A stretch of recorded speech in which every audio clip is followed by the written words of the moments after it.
नमस्कार,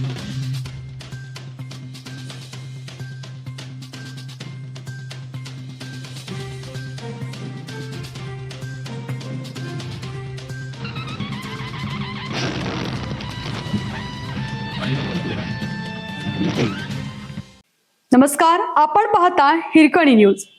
हिरकणी न्यूज प्रत्येक क्षण ताज्या घडामोडी आणि महत्त्वाच्या प्रत्येक बातमीसाठी नेहमी तत्पर. सांगली जिल्हा नियोजन समितीवर 15 जणांची नियुक्ती. खासदार आमदारांसह विविध क्षेत्रातील मान्यवरांचा समावेश. जिल्ह्याच्या विकास आराखड्याला दिशा देण्यासाठी सदस्यांची निवड. महाराष्ट्र शासनाने सांगली जिल्हा नियोजन समितीवर नामनिर्देशित सदस्यांनी विशेष निमंत्रित म्हणून एकूण 15 जणांची नियुक्ती केली आहे.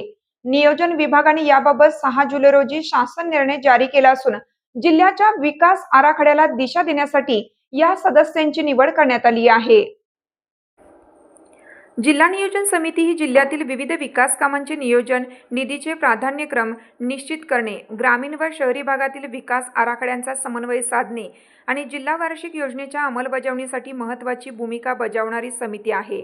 शासन निर्णयानुसार 2 लोकप्रतिनिधी, जिल्हा नियोजनाचे ज्ञान असलेले 2 सदस्य आणि जिल्हा नियोजनाचा अनुभव असलेले 11 विशेष निमंत्रित अशा एकूण 15 जणांची नियुक्ती करण्यात आली आहे. या सदस्यांचा कार्यकाळ शासनाकडून नियुक्त रद्द होईपर्यंत किंवा विद्यमान मंत्रिमंडळाचा कार्यकाळ संपेपर्यंत यापैकी जे आधी घडेल तोपर्यंत राहणार आहे.